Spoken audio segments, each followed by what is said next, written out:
Nous savons aujourd'hui que le secteur de la construction est le plus grand producteur de gaz à effet de serre, une catastrophe écologique. Et nous savons qu'il y a une marge de progression. C'est un secteur assez traditionnel qui a du mal à se réinventer. Dans le cadre du projet Wooden, nous avons la chance de travailler avec deux promoteurs qui, plus que d'autres, ont une conscience aiguë de l'impact que nous avons sur le climat, sur l'environnement, et qui, justement, ont dans leur ADN de pouvoir se réinventer.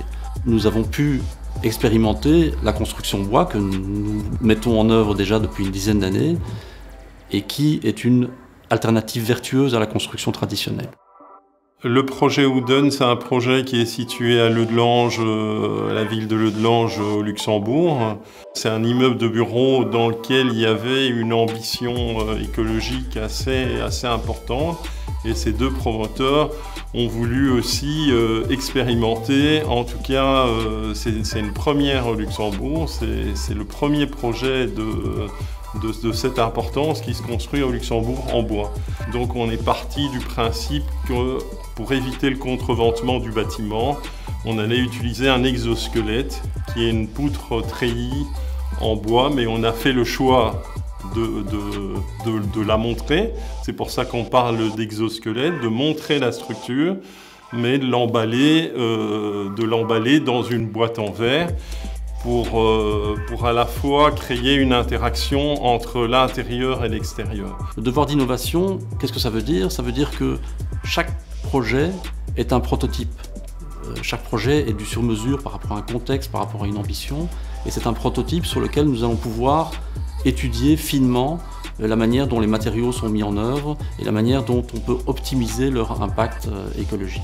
Et donc la mise au point d'un projet tel que celui-là nécessite beaucoup de travail en amont puisqu'on parle de préfabrication et d'études très précises. Et donc ensemble avec le bureau NEWOW qui est spécialisé dans la construction bois et la mise en œuvre dans des projets emblématiques, nous mettons au point chaque détail de manière très précise et ce travail-là va nourrir les projets suivants. À chaque fois, chaque projet nourrit les autres, chaque projet est un prototype, mais chaque projet se nourrit de l'expérience acquise sur les autres projets, c'est ça qui est passionnant.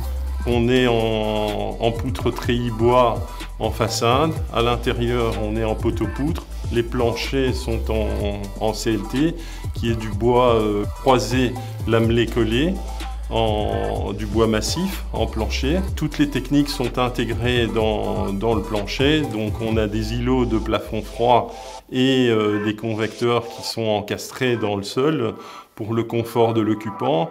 Mais le bois également, un des avantages, c'est qu'il a une faible inertie.